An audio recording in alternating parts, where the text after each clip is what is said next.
बिस्मिल्लाहिर्रहमानिर्रहीम, अस्सलाम वालेकुम। पाकिस्तानियों की आवाज़ के साथ मैं हूं अहमद बिलाल। हेडलाइंस आप जान चुके हैं। बुलेटिन के आगाज़ में अहम खबर दें कि सिक्योरिटी फोर्सेस की बलोचिस्तान के इलाके दालबंदीन में फितनाउल हिंदुस्तान के खिलाफ कार्रवाई। फायरिंग के तबादले में 6 दहशतगर्द जहन्नुम वासिल, बड़ी तादाद में असलहा और गोला बारूद बरामद। सिक्योरिटी फोर्सेस ने ठिकाने को मौसर तरीके से निशाना बनाया। सिक्योरिटी जराये का कहना है कि बलोचिस्तान में दहशतगर्दी के खात्मे और अमन व अमान के क़याम के लिए सिक्योरिटी फोर्सेस की मौसर कार्रवाइयां जारी रहेंगी।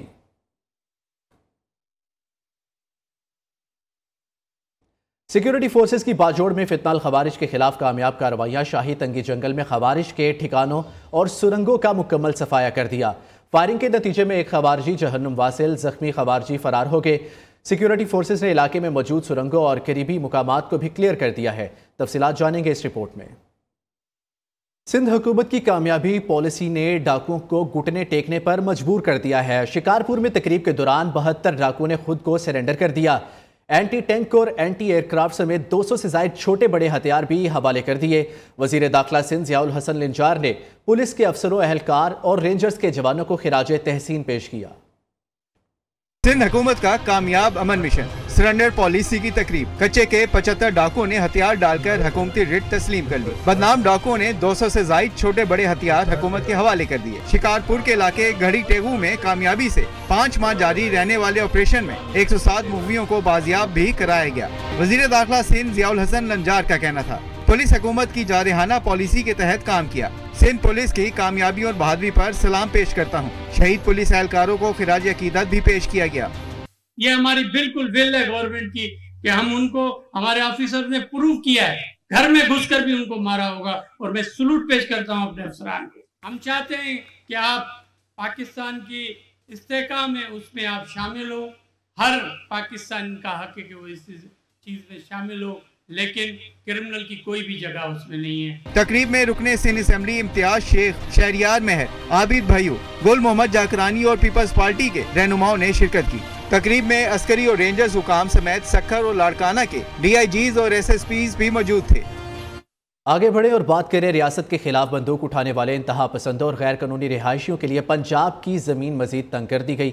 वज़ीर आला मरियम नवाज शरीफ की ज़ेर सदारत अमन व अमान पर मुसलसल तीसरा गैर मामूली इजलास। रियासती रिट और कानून की बालादस्ती कायम करने के लिए गैर मामूली और तारीखी फैसले, लाउड स्पीकर एक्ट का नफाज लाजमी और मजीद सख्त करने का फैसला कर लिया। पंजाब हुकूमत का हर जिला में विसल ब्लोअर सेल कायम करने का बड़ा फैसला। इंतहा पसंद जमात और गैर कानूनी मुकीम गैर मुल्कियों के खिलाफ पंजाब पुलिस में खसूसी सेल कायम कर दिया गया है। Chairman People's party Bilawal Bhutto Zardari से बिलावल हाउस में पार्टी रहनुमाओं की मुलाकातें। बिलावल भुट्टो से मेयर कराची मुर्तज़ा वहाब की मुलाकात। शहर में जारी अवामी फलाही और तरक्याती मनसूबों के हवाले से आगाह किया। कायम अली शाह और रुकन कौमी असम्बली नफीसा शाह ने भी पार्टी चेयरमैन से मुलाकात की। सिंध की सियासी सूरत हाल समेत खैरपुर के अवामी मसाइल और उनके हल पर बातचीत हुई। बिलावल भुट्टो से रुकन कौमी असम्बली अब्दुल कादिर पटेल और रुकन सिंध असम्बली साजिद जोखियो भी मिले हैं। इस हवाले से मजीद तफसीलात जानेंगे नियो के नुमाइंदे कामरान सुहेल से। कामरान, बताइएगा इस मुलाकात का मजीद क्या अहवाल है?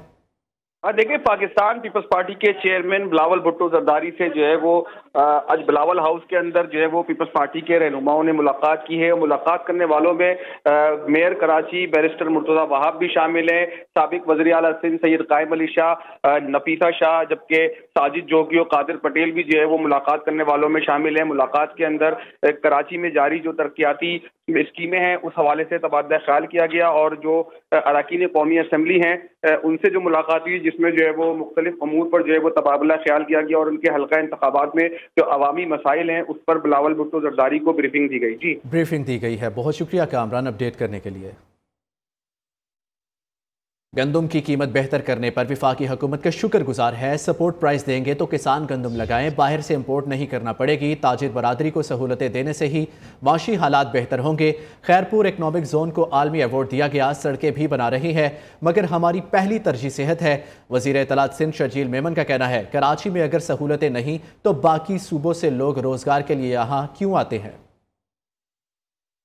अपने किसान को सपोर्ट प्राइस देंगे तो वो लगाएगा, और वो जब गंदम लगाएगा तो आपको जो है वो इंपोर्ट नहीं करनी पड़ेगी, वाफर मकदार में मिलेगी गंदम और फिर आप उसको एक्सपोर्ट भी कर सकते। किसान को अगर आप इंसेंटिव नहीं दोगे तो वो अपनी मर्जी से वो क्रॉप लगाएगा जहाँ पे उसको 2 पैसे मिले।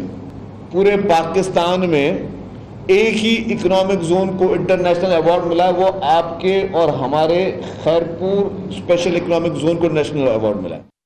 हुकूमत ने कोई मैकेनिज्म नहीं दिया कि गंदुम कैसे खरीदेंगे। पास्को और पंजाब फूड डिपार्टमेंट भी खत्म कर दिया गया। अब गंदुम कौन खरीदेगा? गंदुम हुकूमत खुद खरीदेगी या किसी कंपनी को ठेका दिया जा रहा है?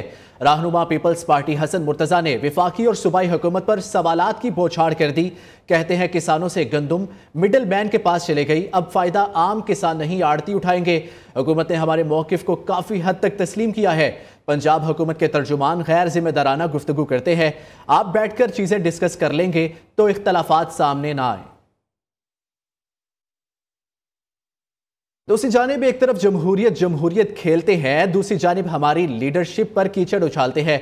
माफी आसिफ जरदारी और बिलावल भुट्टो को मांगनी चाहिए, जिनके कंट्रोल में आप जैसे हारे लोग भी नहीं है। वज़ीर इत्तलात पंजाब उस्मा बुखारी का हसन मुर्तज़ा के बयान पर रद्द-ए-अमल। कहा पीपल्स पार्टी हसन मुर्तज़ा के बयान को खुद देखेगी या हम जवाब दें? क्या वो अपनी क़यादत के खिलाफ साजिश कर रही है? पीपल्स पार्टी के पंजाब से हारे हुए कुछ लोगों को उनकी जमात इक़्तिदार में बैठी अच्छी नहीं लग रही।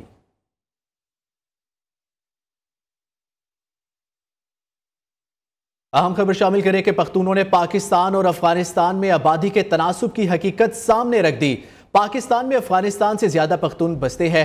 2.5 मिलियन अफगान पाकिस्तान में आबाद हैं और वापस नहीं जाना चाहते, तो कोई पाकिस्तानी क्यों अफगानी बनना चाहेगा? साबिक chairman joint chief of staff committee general Ehsanul हक ने 15 साल कबल ही दुनिया को बता दिया था। उनका कहना था कि सरहद पख्तूनों की बुनियाद पर हो तो काबुल तक पाकिस्तान में शामिल होगा। नुकसान सिर्फ अफगानिस्तान का ही होगा। काबुल में चंद मफाद परस्त अनासिर दानिस्ता तौर पर यह मसला उठा रहे हैं। अफगानिस्तान कभी खुद मुख्तार रियासत नहीं रहा। कभी दिल्ली, इस्फहान, बुखारा, समरकंद या वस्ती एशिया से हुकूमत होती रही। आपको इस हवाले से बताएं कि पख्तूनों ने पाकिस्तान और अफगानिस्तान में आबादी के तनासुब की हकीकत सामने रख दी है।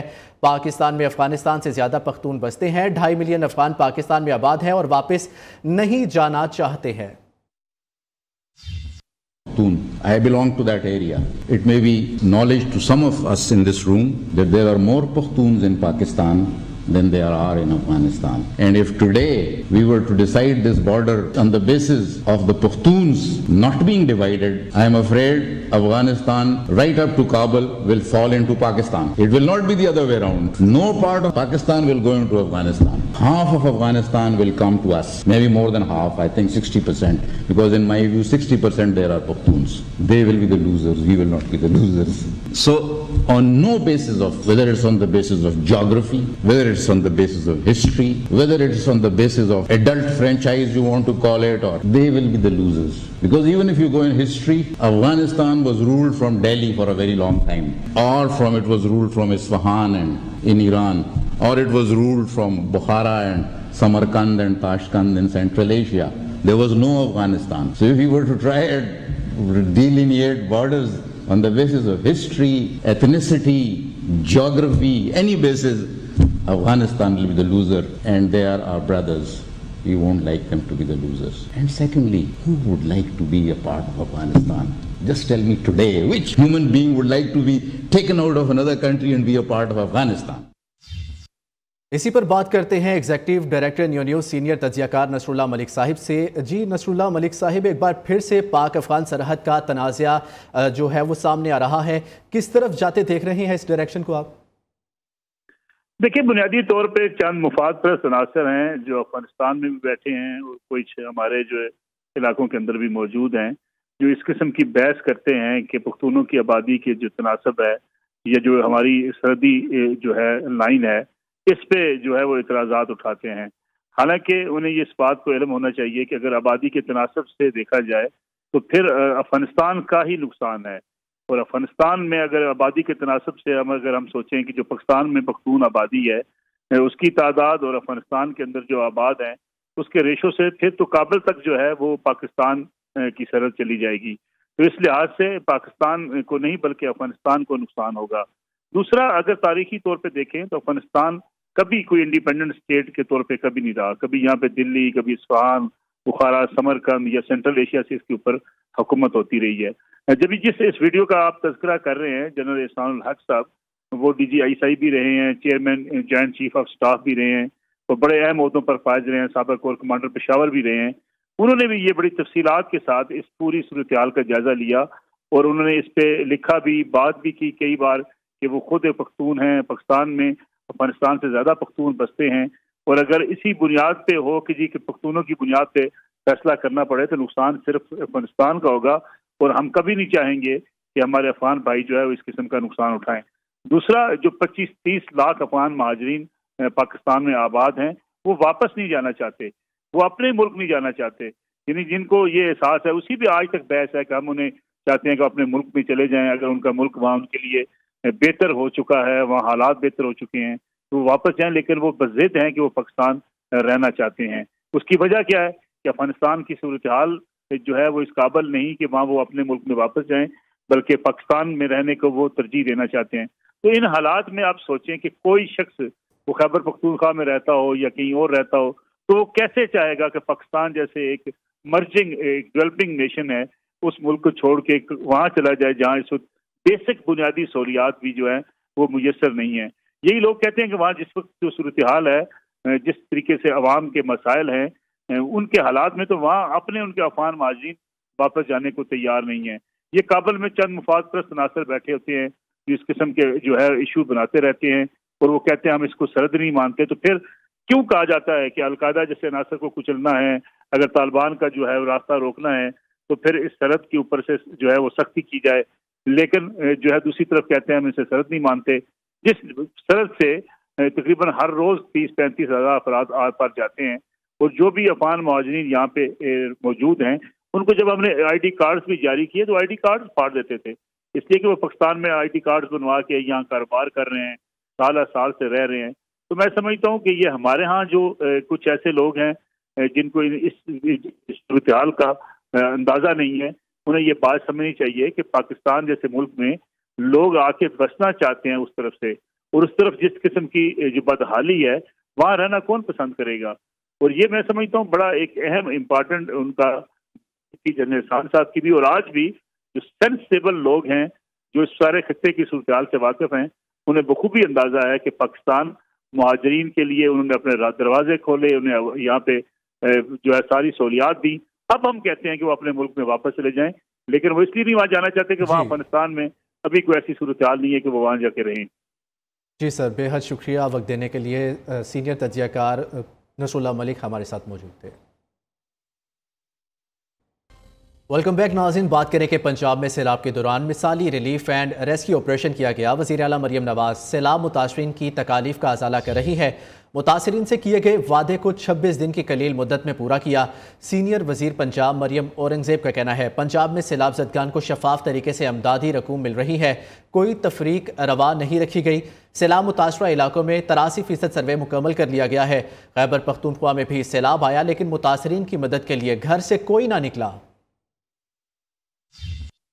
इस किस्म की आफत पंजाब ने पहले कभी नहीं देखी, लेकिन इस तारीखी सैलाब की तारीखी तैयारी, तारीखी इवैक्यूएशन, तारीखी रेस्क्यू, तारीखी रिलीफ और आज अल्लाह ताला के फजल से कम तरीन मुद्दत में तारीखी नुकसान का अजाला, ये एक खातून मरियम नवाज शरीफ साहब की निगरानी में हुआ। वजीर आला पंजाब, एक और बात अलीपुर वालों, ये आप लोगों को ये बात सुननी पड़ेगी कि आपकी इस तारीखी बदतरीन सैलाब की तैयारी, इसकी इवैक्यूएशन, इसका रेस्क्यू।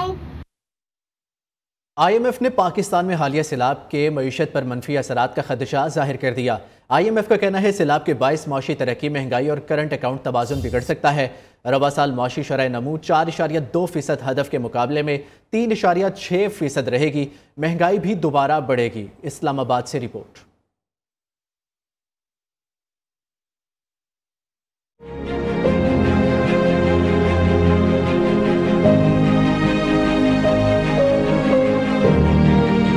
IMF ने middle east and central Asia regional economic outlook report में खबरदार किया है कि पाकिस्तान में हालिया शदीद सैलाब की तबाहकारियों के बाइस माशी इशारियों का तवाज़ुन बिगड़ने का खदशा है। IMF के मुताबिक सैलाब के बाइस रवां साल माशी शरह नमो 4.2% हदफ के मुकाबले में 3.6% रहने का इम्कान है।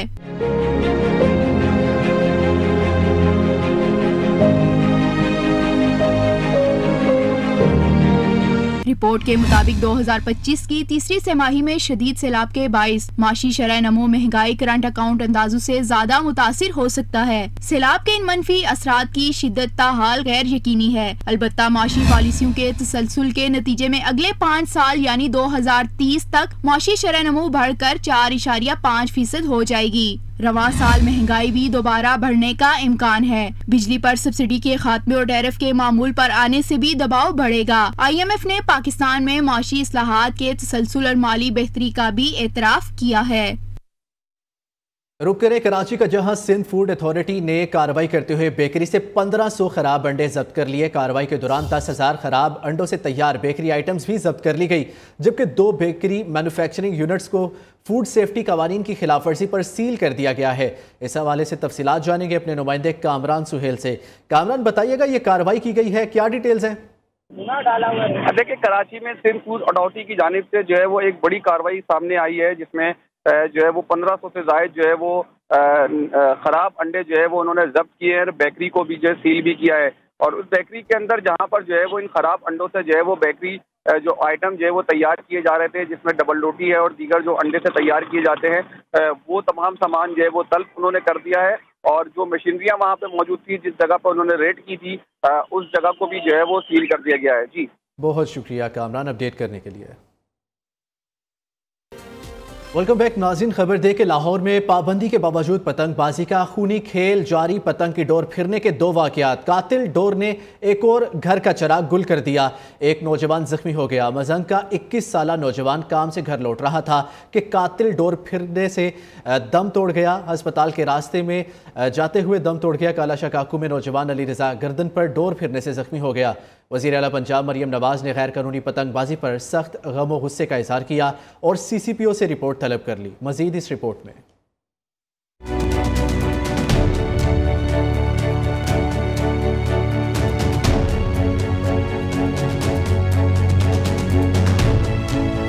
लाहौर में पतंगबाजी, गर्दन पर डोर फिरने के वाकयात बढ़ गए। मजंग का रिहायशी नौमान यूसुफ रात को ड्यूटी से वापस आ रहा था कि रास्ते में पतंग की खूनी डोर का निशाना बन गया। 21 साला मोहम्मद यूसुफ को जख्मी हालत में अस्पताल मुंतकिल किया गया, लेकिन वो रास्ते में ही दम तोड़ गया।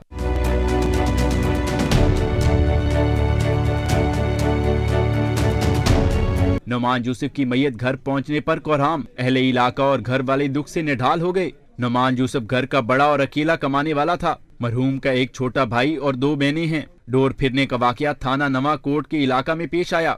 नौमान यूसुफ के वालिद मोहम्मद कामरान का कहना है कि मेरा बेटा नौकरी से वापस आ रहा था कि रास्ते में हादसा पेश आया। एक दोस्त ने फोन करके बताया कि अस्पताल पहुंचकर देखा तो नौमान की लाश खून में लथपथ पड़ी थी। हुकूमत से मुतालबा है खूनी खेल को बंद किया जाए। हुकूमत से ये मुतालबा है कि आज मेरे कीमती मेरा बेटा, मेरा सारा सब कुछ था, वो चला गया, तो आगे किसी और की जानी नुकसान ना हो। लिहाजा हुकूमत से मेरी ये अपील है, जो बसंत है वो तो एक कारोबार है, किसी की कीमती जान जा रही है, किसी को पता ही नहीं है, वो जिसके ऊपर गुजरती है उसको पता होता है। खबर दे हुकूमत पंजाब ने मुतादिद अफसरान के तकर्रुर व तबादले के अहकामात जारी कर दिए। फरीद अहमद को director general public prosecution Punjab inspection से तब्दील करके director general public relation Punjab तैनात कर दिया। Director Punjab economic research and D Mohammad Salim को तब्दील करके director public prosecution inspection Punjab तैनात कर दिया गया है। इसी पर मोहम्मद बिलाल से तफसीलात जानेंगे। बताइएगा बिलाल। जी बिल्कुल, हुकूमत पंजाब ने 16 अफसरान के तकर्रुर तबादले के अहकाम जारी कर दिए गए। अहकाम के मुताबिक फरीद अहमद को director general public prosecution Punjab inspection से तब्दील करके director general public relations Punjab तैनात कर दिया गया। इसी तरह director Punjab economic research and PND Mohammad Salim को तब्दील करके director public prosecution inspection Punjab तैनात कर दिया गया है। अफजाल अहमद कमर को सेक्रेटरी पंजाब इरिगेशन कमीशन को तब्दील करके महकमा SNGAD रिपोर्ट करने के। बहुत शुक्रिया बिलाल अपडेट करने के लिए। अब तक के लिए इतना ही। देखते रहिए नियो।